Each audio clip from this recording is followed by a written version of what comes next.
Is 4 p.m. Today is April 21st, and this is the utility committee meeting for the town of Silverton. We have all members present.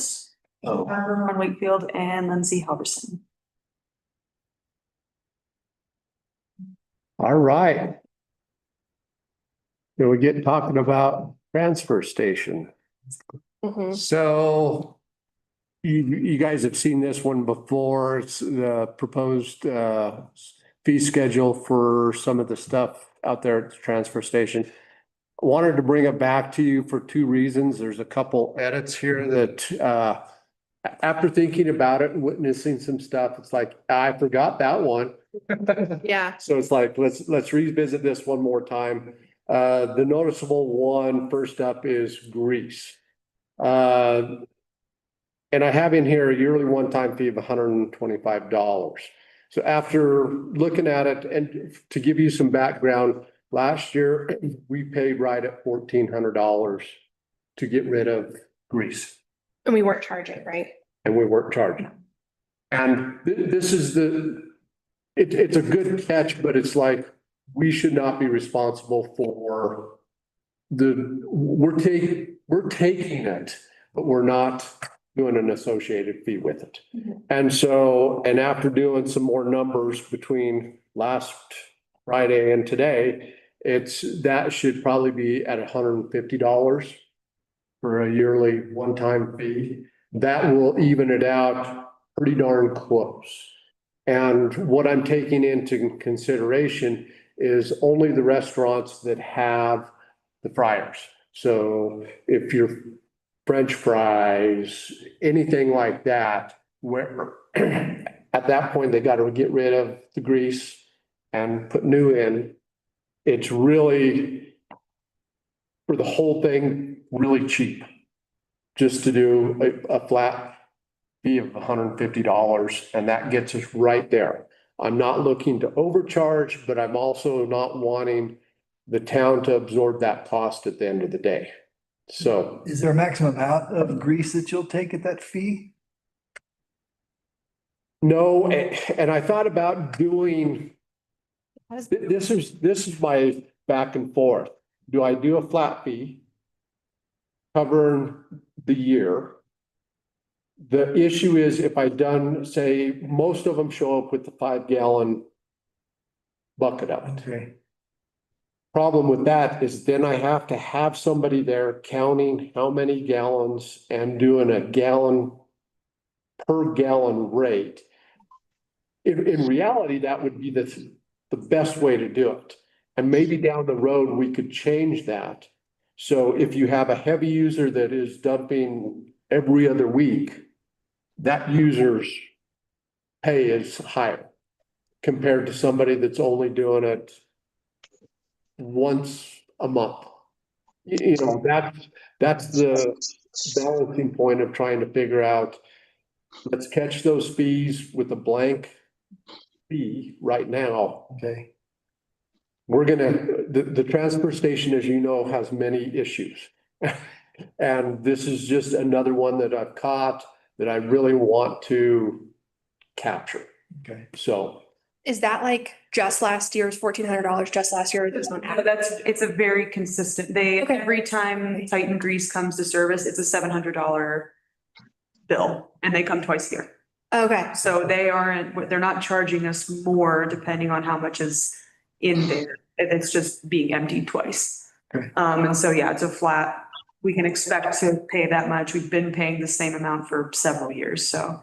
And it's 125, right? That's what it has in the packet. Not 100. That's what it says in the packet, but after doing the math You and want to change to going, okay, I'm going through restaurants almost daily going, well, do they have anything? And making sure that I'm, again, not missing anything. So that one, I could redo this once we go to the board and say, you know, propose this change and capture it at 150.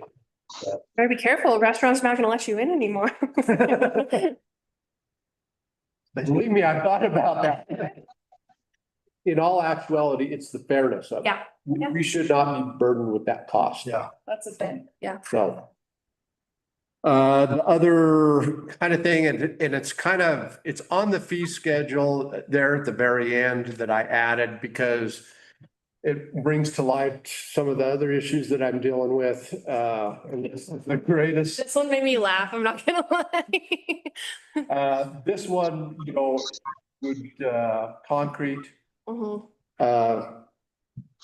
Once I take everybody on a field trip and they can see our great pile down at the treatment plant, we've got to be able to capture some costs there because that's just whether I deal with it a little bit at a time with a independent crusher, or if I ever had the funds to roll somebody in here to crush the whole pile, which is gonna exceed $30,000, I'm sure.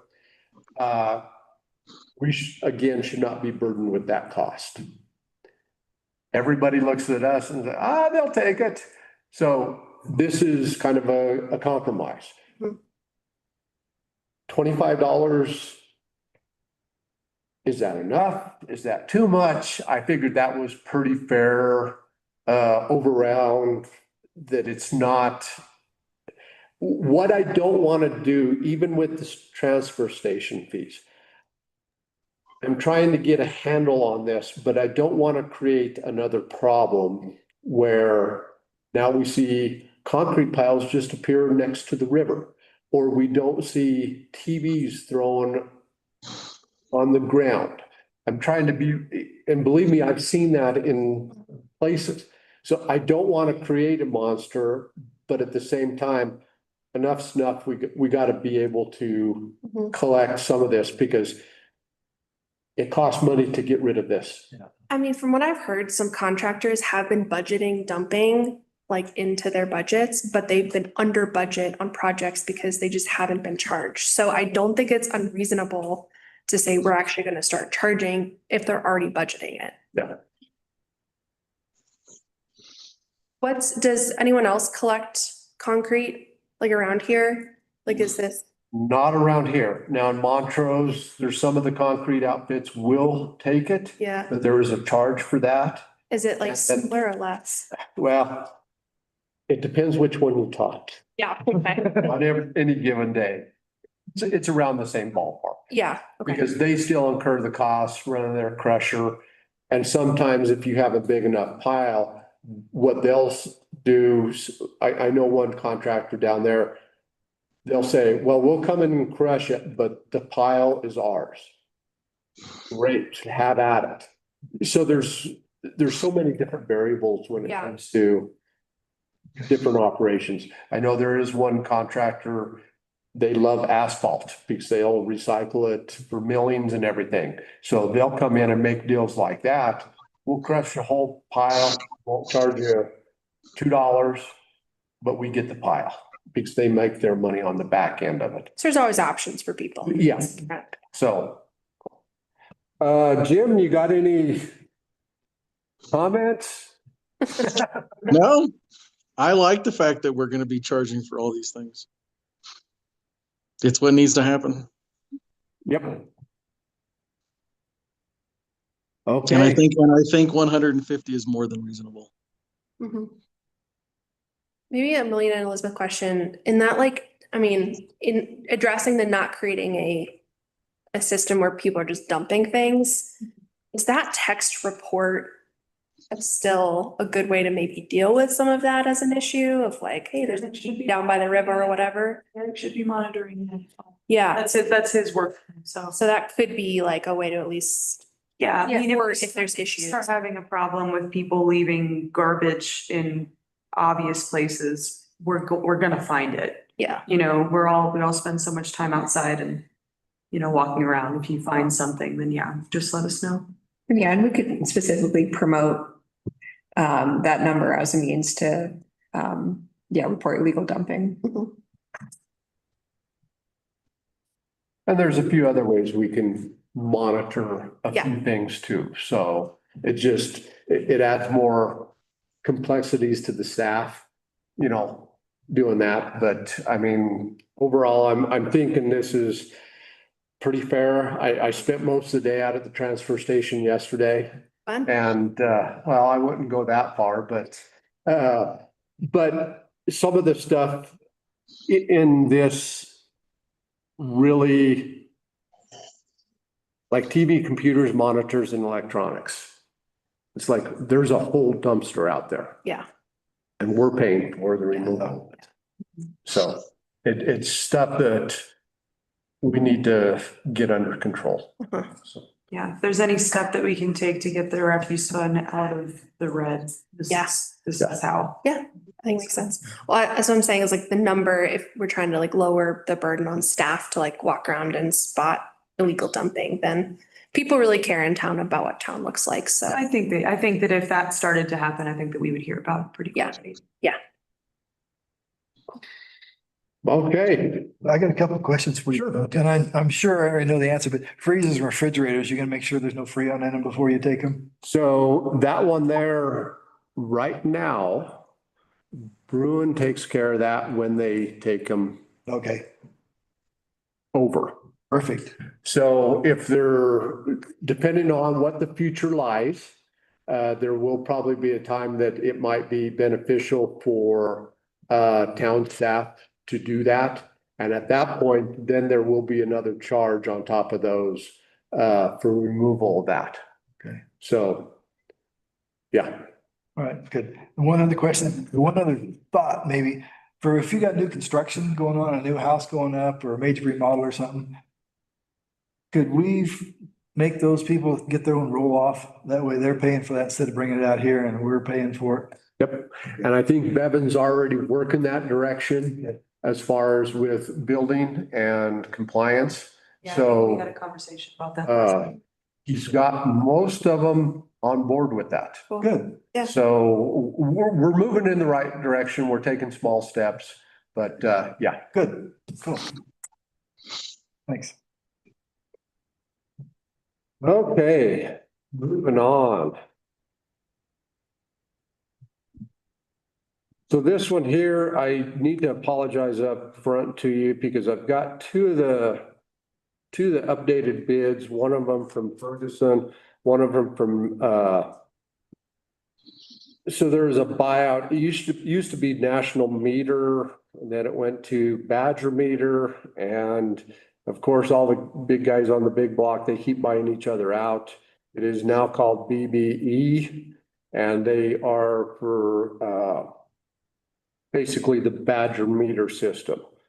The third one is Mountain States Pipe and Supply, which is the demo that I have shown everybody. I apologize for his being an old one, but he was out on vacation last week. I don't know what gave him the right to decide to do that and not get me an updated quote. But he will be getting me an updated quote because I would like to be able to go to the board here, not this next meeting, but the first meeting in May, and propose that a vendor, select a vendor, and we'll get this ball rolling.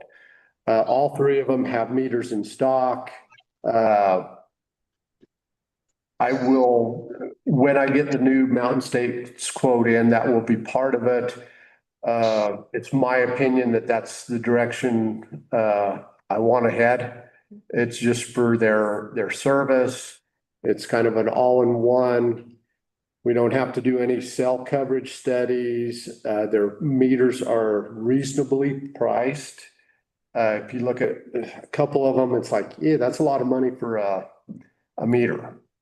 I think it's going to be the best value for town, and then that way we can get year one going, and at least partially, well, for commercial, all those, get them off the EQR and up and going on the regular meter reads. That's going to take a lot of training, and I'm looking at the guy that's going to have to be part of it for the billing part of it.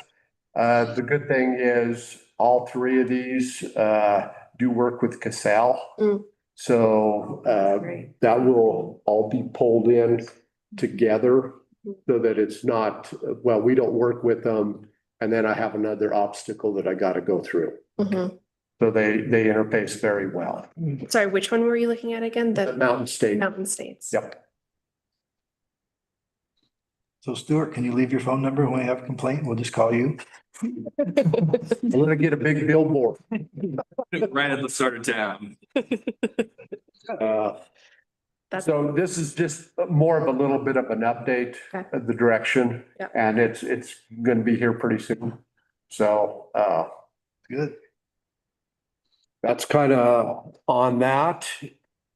And then, Way to kick summer. hey, everyone wants it, so. And so at the next meeting, you'll propose working with Mountain State, and then we'll also talk about new rate structures. that's Okay. the next part of the presentation. And this one, it was, there's no way I could add it to the packet. So I Yeah. figured we'd do a demo up here. Ooh, are you about to see a spreadsheet? Yeah, a little bit. Uh, An interactive one. I have all the personal information hidden on everyone, so that way, that doesn't get put out to the internet. But we can play around with some numbers. Okay. You can see updated totals. So I'm gonna give Stuart a big, I tasked him with this and he's done a really good job as far as creating this so that we can play with it. And when I say play with it, you can put different amounts in, base rates. What he is terming the free allowance, that's that first amount of free gallons. Hmm. And we've kind of already pre-discussed that where we're gonna move those numbers down a little bit. And then, just for this demonstration, we put in here $5 per 1,000 gallons. So I want to just hit on that real quick, because this is something I've dealt with in the past. People are like, oh my God, $5 for 1,000 gallons. Well, you can go down to Walmart and you can buy the 32 pack for $3. You can buy two of those packs, so 60 bottles of water for $3. The thing that people forget to realize, if I were to take 1,000 gallons and put them in gallon jugs in here, that is what the cost. $5 is the cost for one of those 1,000 gallon units. Does that make sense? It's cheap, yeah, Yes. yeah. dirt cheap. Well, yeah. You're saying that people might be concerned that it's $5 for 1,000. Exactly. Okay, because my mom was like, that's But cheap. really and truly, my mind is different because I'm in the industry. Yeah, And so I look at a block, a square cube that will hold 1,000 gallons, and I will gladly give somebody $5 for that 1,000 gallons. But it's a mental thing when you start trying to explain that to customers, because all they see is the dollar amount. Now, would they have a case if I said, okay, we're gonna charge $5 per gallon? This is $5 per 1,000. And that's, my hometown's doing the same thing. They're going through the same thing. They're charging 65 cents per 100 gallons. Oh, wow. so, yeah, That's Going that way everywhere. yeah. So one of the things I don't want to lose traction on is, as we're going through this, is, the funding for our future capital. Yeah, So like right now, we've got it up there, residential base rate, and it's a simple number. This does not mean that this is where we're going, but it's just an example.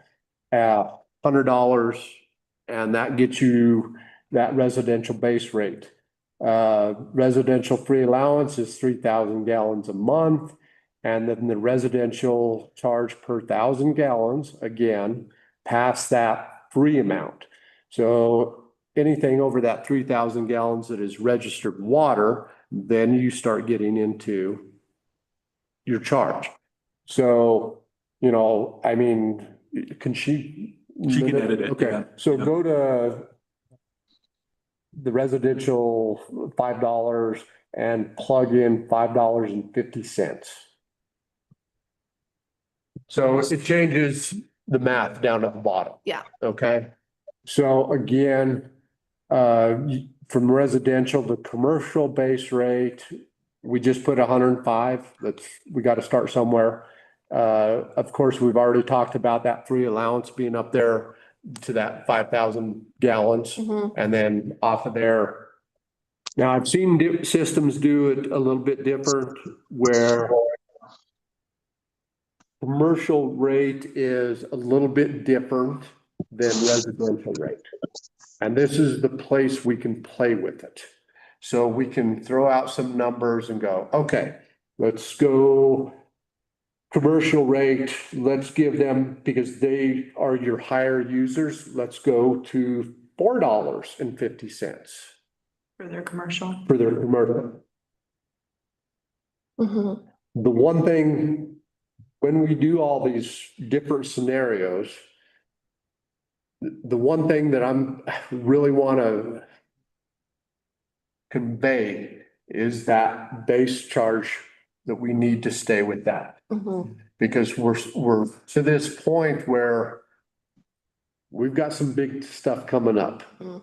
And we still need to collect those funds in order to pay for it. And this puts the ownership into those restaurants on the commercial side or Airbnbs. And then it also puts the ownership into the residential. You want a green lawn? Have after it. Because I guarantee it does not take very long to water your grass and you'll burn through 1,000 gallons pretty fast. And if you want to pay that, great, we'll supply it. But people that may not want to, Mhm. hey, my target, my household target is going to be that 3,000 gallons a month. Mhm. So this is, I haven't said anything in stone. I am really looking at the residential charge per 1,000 gallons of being at that $5.50 per thousand. Commercial, I'm still playing with a few numbers in my head, trying to figure that one out. Mhm. I want to be fair, but also Mhm. we got to build for the future. Mhm. So John, with new meters, are we thinking about going to a monthly billing structure, or are we gonna stay on? that's a conversation I want to have with Elizabeth. Okay. I would love to go back to a monthly billing. It, to me, is the simplest, most transparent way for a utility to say, from April 1 to April 30th, you used X amount of gallons. Because what's going to be part of mine, when we roll all this stuff out, poor Stuart's going to be getting phone calls and then he's going to turn around and call me, and because people, you're going to have to start understanding the billing structure Mhm. and how those time blocks are built in. Mhm. So the good thing is up here, a good example is my previous employer. We read every month and it didn't matter what it was. It was the 25th of every month. Then that way it would give them time to get the billing, but the billing again down there was 9,800 customers. We don't have that, so we have that time.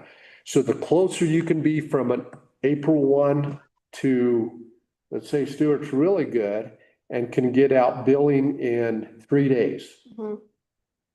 Then that way the overlap going, well, you read my meter here, but there's going to be 3 days of usage on the next bill. Mhm. It's really hard to get people to understand that portion of it, how the reading cycle goes. But to answer your question, I would love to go to a monthly. If we do, we might want to explore no longer sending paper bills, because that cost us an exorbitant amount, just the postcards and the postage. That's part of the reason why we've been on a bi-monthly, because it costs a lot. Let's Send those bills out. let's So this is visit not a that. conversation for right now. And, even if there's a percentage of the customers that will do the paper compared to the online. We were always trying to promote online also because it's a cost to every municipality. Yeah. Utility bills is. Yeah. So we probably need to revisit that and that's something, you know, talking with the board, I would heavily encourage to go to a monthly. How much does it cost to do the billing per person, do you think? Per person, I'm not sure. Per billing cycle, it's over $600. I mean, so, In postage. yeah, I mean, rough math, And you then could say the. it's $1 added on unless you opt in for paperless, like banks do that, you know? Or, yeah, I mean, and I would say that probably 60 to 70% of our customers are already using the online anyway. Yeah. It's just a small portion that still rely on the paper, so.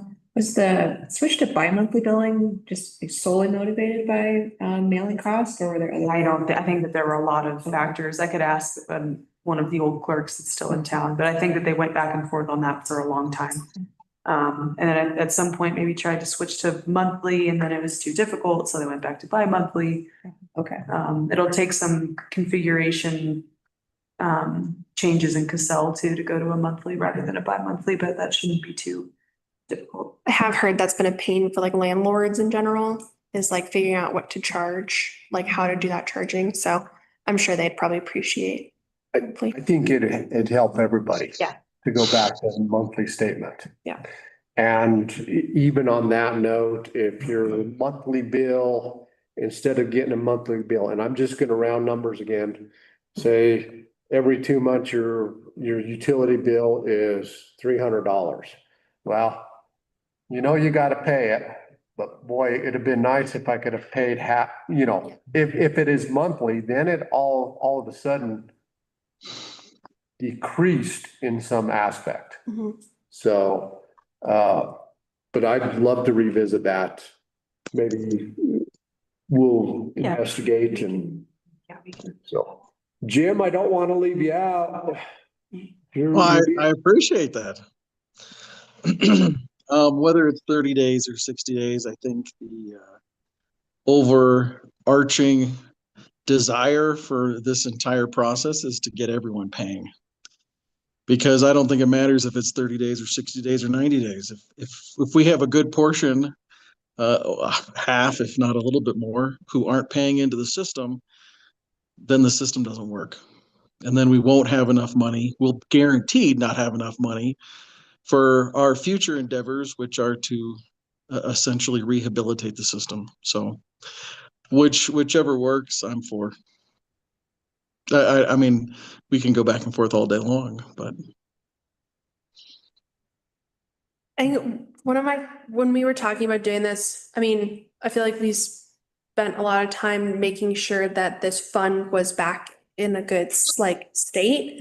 And so one of the things I brought up a while ago was in this 3-year process, making sure that whatever we go to for like year 1 or year 2, it still keeps the fund in a good place. Do you feel like this has like trued up those numbers and like we won't see us get back into like a red?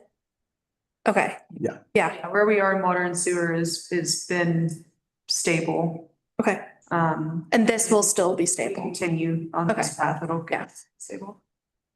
Yeah, and on that, and I'm glad you bring that up and I appreciate that because until when the EQR was Yeah.